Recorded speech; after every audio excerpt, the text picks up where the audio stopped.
Let it begin, so they say.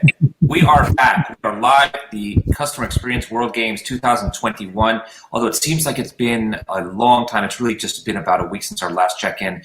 Fireside Chats Without the Fires, the official podcast voice and partner of the CX World Games, is back with the founder and brain behind the CX World Games, Christopher Brooks, and we have a guest extraordinaire, team captain, Mandisa Makubalo, who we're going to introduce in just a second as well. A huge applause for her. We're going to get to spend a little bit of time with her and get to know her just a little bit. I'm excited. I can't wait to talk together with her.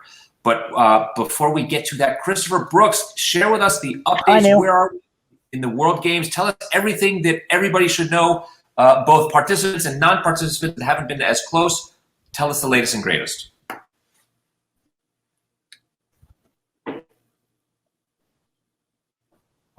Well, we are in Challenge 3 has just been completed. All the entries are coming rushing in for that. So we were in Rwanda with a women's empowerment charity. Fabulous story and incredible work that's happening there. And we're getting teed up now for Challenge 4. So for Challenge 4, we're jumping from Rwanda to Bangladesh. And we're off to help farmers of small holdings in Bangladesh. An incredible initiative that runs out there, and testament to the fact that sometimes you can't do these things as charities. This NGO had to become a PLC in order to attract some serious investment because they needed to basically provide finance to growers, and you can't do that if you're a charity. So you hear their story and you can see how they really need some help. And they came to the games.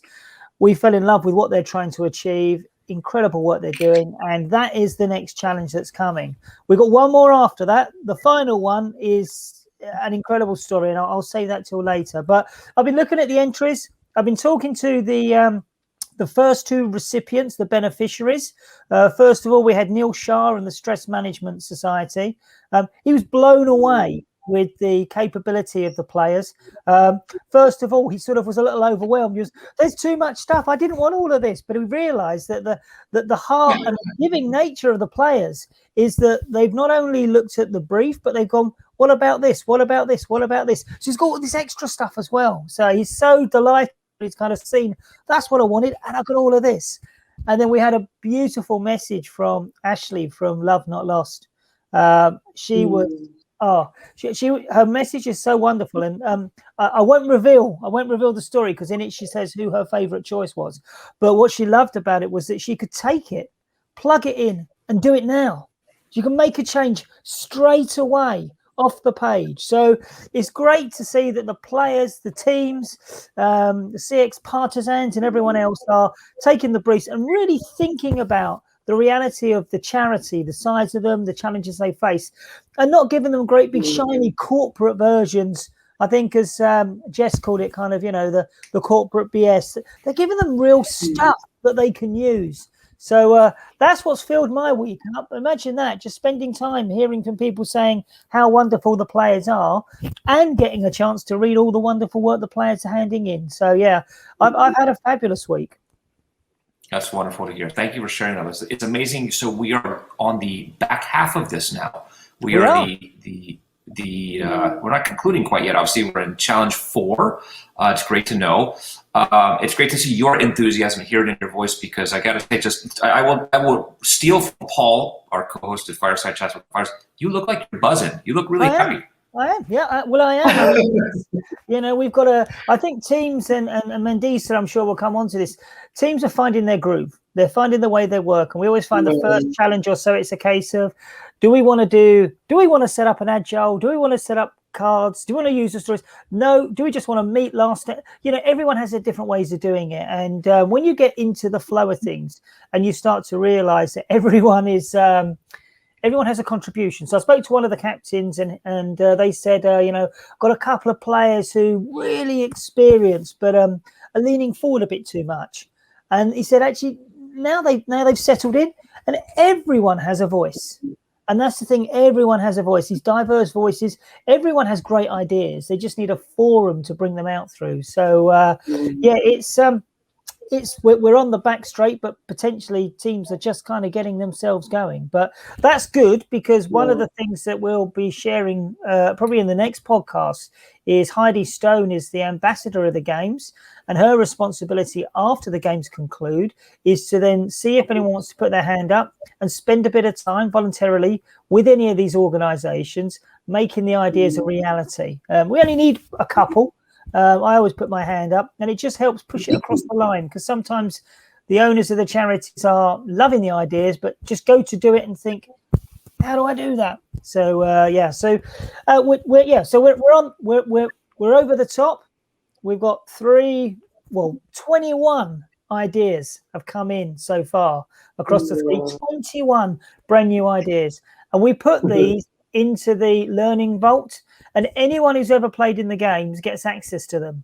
So there is now over 60 ideas in that vault sitting there from last year and this year, that you might kind of go, well, I've got a challenge with, I'm working on a client and it's to do with retail and how do they do social distance. Well, you'd reach in there and you'd find the idea. In fact, you'd find 6 ideas or 7 ideas. So just seeing all that come together is just testament that it's amazing what can be achieved when kind of nobody cares who takes the credit.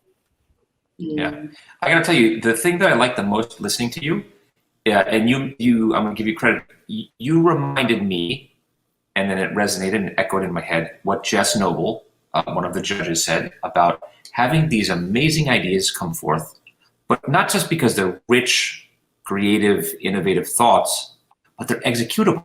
They're things that these organizations can actually put into practice, and that's, I think, what matters most. They're not theory. They're things that are going to hopefully actually be plugged in, and something will be done with them, and they will be turned into something. And I think there's nothing more enriching than that. That's great to hear that's the feedback that the recipients, the beneficiaries of all these thoughts are sharing with you. Absolutely. And we've got a lot of players out there who are actual, that they execute stuff. They work on the front lines. They're dealing with contact centers. They're actually designing improvements in their organization. So it's a world they're used to, which is great, because some people are a bit more strategic. And that's the idea. You get this blend of people, but hopefully everyone is taken out of their comfort zone with the type of challenges that we're giving them, because they're not the sort of everyday thing that you get.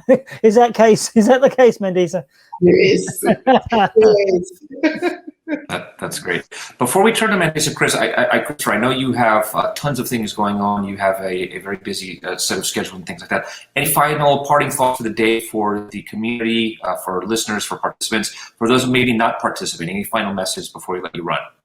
Yeah, well, we've made some contact with some of the players who some people think, what contribution can I make? All these smart people there. But honestly, I mean, just building a wall, unless everyone puts a brick in it, it won't work, So everyone can make a small contribution, and just rocking up now is not. You've got 2 challenges to go.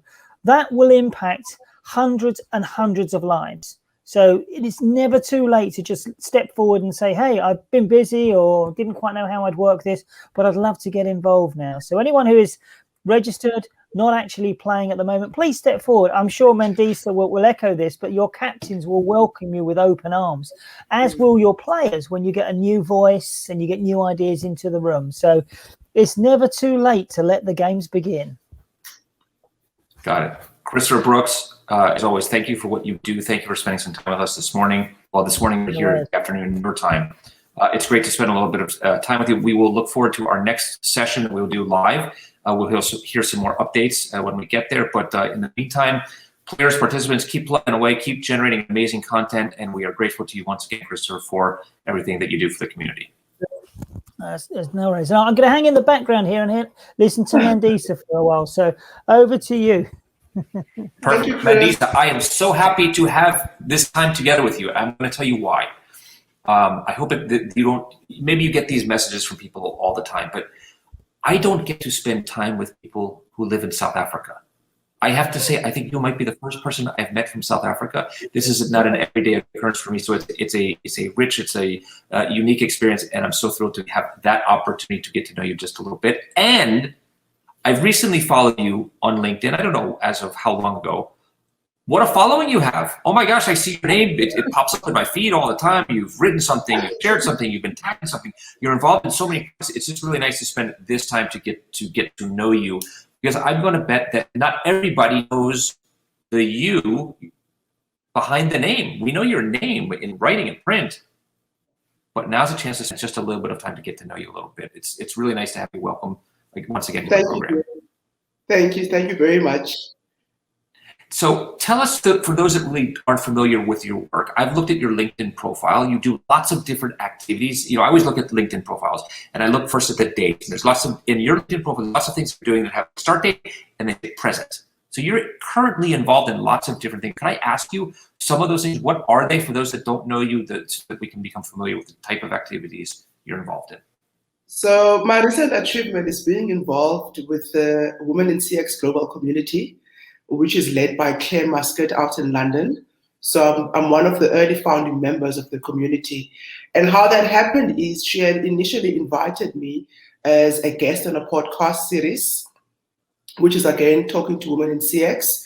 And an outcome of that was me being offered a seat as a founding member in the global Women in CX community. And it's been a beautiful journey. I love being part of the community. It's something I've never been part of before.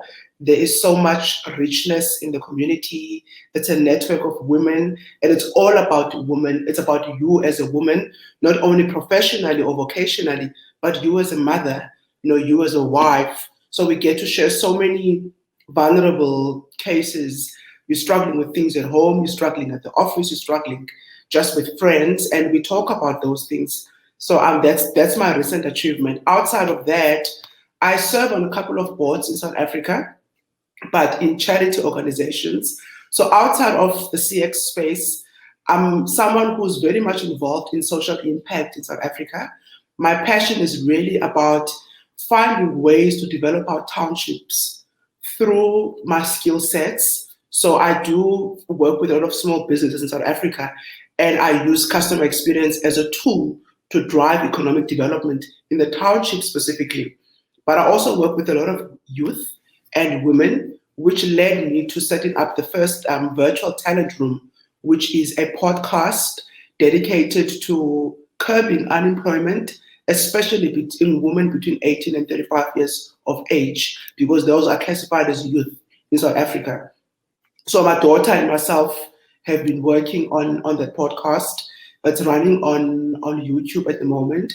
And I had a pool of about 22 young ladies that come from disadvantaged backgrounds. So what I had realized is that how can I leverage technology to try and introduce this talent to the global community? So then I realized that we have access to Wi-Fi in the office. I paid for their travel to come to the office. We offered them retrenchments. We went and started off with really looking at their CVs. We created profiles for them on LinkedIn, and then I prepared them for the virtual conversation using the office space. Because some of the guys live in tin structures in terms of their houses. Sometimes there's 10 people in the same structure, so there's no privacy to have a virtual conversation. So we founded different spaces and locations within our office, and I had those conversations with them and just really asking them to talk about what unemployment has been like for them. If they were to change things, what would they change? For them to talk about their experiences and what they bring to corporates. And I'm really hoping that even if I don't get a big following on YouTube, if I can just make a difference to one of those ladies, that will, help me. And some of them didn't even know what a podcast is. Some of them don't even have LinkedIn profiles. So it was exciting to look at them and to see the impact that we've been able to make just by that idea that came. But my daughter is now running with that. We have an Instagram page. She's actively posting, driving engagement, and we're really hoping to secure employment for them. That's wonderful. Wow, you have so many different great activities that you're contributing both locally and outside of South Africa. These are wonderful things, and there's just not enough time right now to delve into each of those, but these deserve their own podcast. I really want to know more about them. We're going to invite you back to the Fireside Chats Without a Fires podcast to learn more about each of those activities. But this is a wonderful start. I'm curious, how, from geographically a bit distant, how did you become part of the CX World Games? Because certainly it is a world focus. There's a Middle East component, there's a LATAM component, certainly in Europe. I don't perceive that there's as much activity in Africa. How did you become part of the game? How did you find the games, or how did the game find you? I actually saw the games last year. And when I looked at the heart behind the games, that drew my attention. And I remember reaching out, and unfortunately last year I couldn't because I was quite busy and I had so much stuff that I needed to do. But when I looked at the type of organizations and really the heart behind the games, that for me, because I'm so passionate about giving back and township development and resuscitating these dead townships, for me, that hit me in a very deep way that led me to then say, let me see how I can get involved. So when Chris came back, this was to say, Mandisa, there's an opportunity. I said to him, please, I want to get involved. For me, it's not even about trying to create a commercial awareness about my brand, but it's the fact that there are organizations out there that are really, really dealing with these issues that we don't normally deal with on a commercial level. And I want to make a difference, even if I don't get to the top team or to win a challenge. But knowing that I've been able to engage and make a contribution to these organizations, that will give me sleep at night. That's wonderful. That's really just a specialty. Thank you for sharing that with us. Tell me one thing. So now that you are the team captain of the CX Partisans, what do you think about your team? How's your team done so far? My team is they're amazing. They are amazing. I'm going to be quite honest. We've had some people that have never, ever engaged, and it's okay. Look, the first thing I told myself is that it's not about the number of people in the team. Even if there's 2 people in the team or 3 in the team, it's about just having a heart to help. And I'm not saying that those that couldn't get involved do not have a heart to help, but I need to prepare myself mentally that, sometimes you start off with 20 people, you might only end up with 10, but it doesn't mean the ones that pull out, they are less committed. Sometimes you go into something, but then things happen, and that's okay. So I think because I had that mental shift initially, and I spoke to the likes of Jonathan, who were actively involved as captains in the last year, just to find out from them, what are the key things that I should be on the lookout for? How have you dealt with those challenges? That really, really helped me, when I took that approach of finding out, and I could already see immediately who are the guys that are really coming to the party and are committed. And I still have those same guys. Like now we have a meeting planned. We are right in the middle of Challenge 3. I spent my entire day today working on Challenge 3, on the Resonate, the whole business. And we've been chatting on the WhatsApp group. It's quite active. I know there's time differences. So sometimes at 2 a.m. I'll be sleeping and I'll be getting these WhatsApps coming through. I'm like, this time difference. I know. And my family would say, why are you up this time? I'm like, you guys are not going to understand. But that for me, the fact that Mandisa, you are making a difference one way or the other, that keeps me going. I get to wake up at night because the focus and the purpose and the heart behind the games, that keeps me going. That's wonderful. We're going to be certainly following the progress of the CX Partisans and seeing how the team continues to compete. Do you have any final thoughts or recommendations, whether that's for your current team, that your team members, or for those that are not participating in the games but are paying attention? They're watching the LinkedIn posts, they're watching these LinkedIn lives, they're listening to these podcasts. They know that there's a thing called the CX World Games, but they haven't actually jumped in yet. Any recommendations to them to hopefully get them to participate? I have a few recommendations. I know that, and this is something I've experienced myself. So there's a tendency to think that because you've been a CX professional for the last 20 years, I don't need the exposure from the CX World Game. I've got my brand established. I'm known in the industry. I don't need to get involved in such things. But it's not about that. You should never get to a stage where you feel like, I am matured I'm a guru, I'm an expert, I'm a professional. That is only for entry-level professionals. They can get involved in the game. I don't need that exposure. I've got everything covered. It's not about that. It's about really saying, as I'm going through with my business, how can I give back? Having that mindset of continuously wanting to give back. And for me, the big thing, it's about being part of a community. I'm always looking to learn from other people. I'm always looking to connect. I'm out in South Africa. But for me, I think there's so much richness in communities that I've met people that I would have never met if I wasn't part of the games. We are learning each and every day. There's so much I'm getting from them that I did not. And I've always been open-minded about learning. I never want to get to a stage where I feel that I know everything there is to know, because then you're bordering on arrogance and there are missed opportunities. We are continuously learning as people. And this is a platform where you are making a difference in other people's lives. I might not ever see those people in Rwanda or the people in the Stress Management Society or the people in Love Not Lost, but I've made a difference, even if I don't see them one day. I know that I have made a difference, whether it is by not winning, but the fact that I gave my time, that has made a difference. And also, there's a vault where the information is available.